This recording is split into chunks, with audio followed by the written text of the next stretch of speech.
Music is all around us, whether it is background sound in a commercial we are watching, or being performed live, just feet away from us. It is something we simply cannot avoid. Music is just a series of uniform vibrations, yet has the potential to completely change one's mood or outlook on life at any given moment. So this begs the question, how do us humans interpret music? Hold on to your seats. This is going to be an exciting one.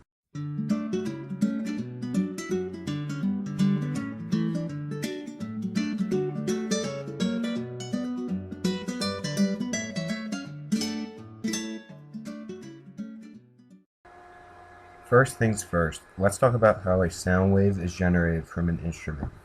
Basically, a musical instrument needs something to vibrate on it, causing the air molecules around it to vibrate, which then leads to the now generated sound wave to travel across the medium. Now, the characteristics of the generated wave have direct relation to the different qualities we hear in that sound. The amplitude of the particle's displacement is the sound's volume. When the particles are at their maximum displacement, the particle has high potential energy. The wave's frequency is what we interpret as pitch. The higher the frequency, the greater the kinetic energy of the particle. Humans can hear sound waves with frequencies between 20 Hz to about 20 kHz. The eardrum vibrates in the presence of a sound wave, displacing it from equilibrium, causing it to engage three tiny bones of the ossicular chain to mechanically stimulate the cochlea. This causes another wave in the cochlea's fluid-filled core to form and travel, stimulating thousands of hair-like cells. The cochlea's perilymph, or the fluid at its core, contains a high concentration of potassium and sodium ions.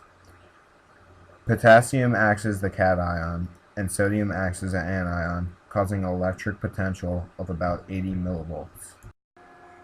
The hair-like cells then send the electric signal to the brain. The electric signal travels across the neurons to the brain. Once at the brain, the waves are sent to the auditory cortex, which is inside the temporal lobe.